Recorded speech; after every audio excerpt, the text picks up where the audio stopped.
Welcome back. In the last week since I've had the Acura SLX here, I've gotten to know it a little bit better. Just got done washing it for the first time, and so I kind of thought I'd do a part two. Solved the alternator problem. Somebody had put a brand new alternator in there, and it was junk. Obviously, it was only making 11 volts. They then proceeded to cut the ECM wire here that it cuts the alternator off if the engine's under load.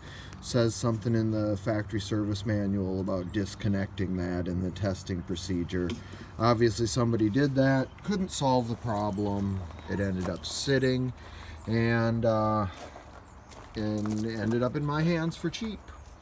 My solution was to go to the junkyard, found a lower miles Isuzu Trooper, pulled a OEM Nippondenso alternator out of it for 29 bucks and brought it home, threw it in, charging, making 14 volts just like it should. So yeah, some other things I've learned. I found a receipt in the glove box for the tires, less than 2,000 miles on them.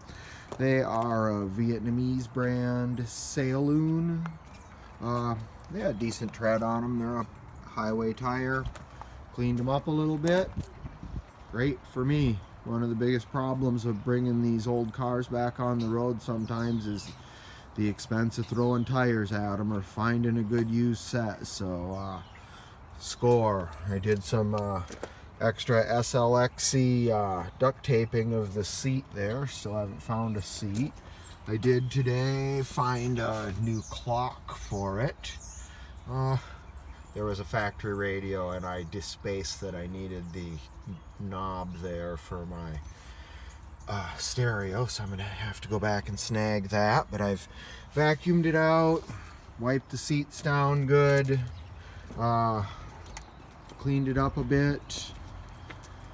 Everything's looking great. So far so good. I got to drive it down the road the first time today. It goes really nice down the road. The shocks are absolutely shot. It just bounces everywhere. It had all the factory service manuals in it that are in decent condition. I was psyched to find that. I love this here. My favorite part. Don't modify your vehicle. Ha ha ha ha ha. Anyway, nice to have those factory books. Let's see. I did also find a little latch there for the rear door, so that stays open as it should now.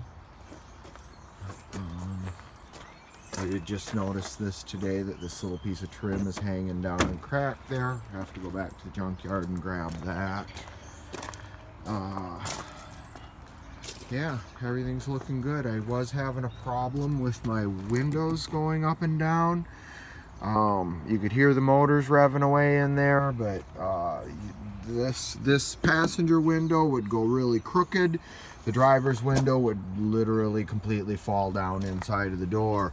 I took the door panels apart and found out that these little plastic clips on the bottom were broken. My first priority was to do the driver's window because it was just falling off. I grabbed it from the junkyard, brought it home, fixed the problem, great. Then I realized, oh, my windows don't match. Passenger's going crooked anyway, so I went and grabbed a passenger window. It was from an S model, I guess it would be, so a Trooper, so it didn't have the factory bronze tint. No biggie, they work and they match. I also today scored the trim here that goes along the windshield. All these little plastic tabs are broken here. I was able to pop all those out, so when I get a new windshield I'll be able to replace that trim. So that's what's going on right now. Oh, I also, when I was washing it, I did uncover the factory VIN plate here, and it does have the G80 code limited slip, so factory limited slip in the rear end. I don't know if all the Acuras came with that. All the Troopers did not, so that's a big score.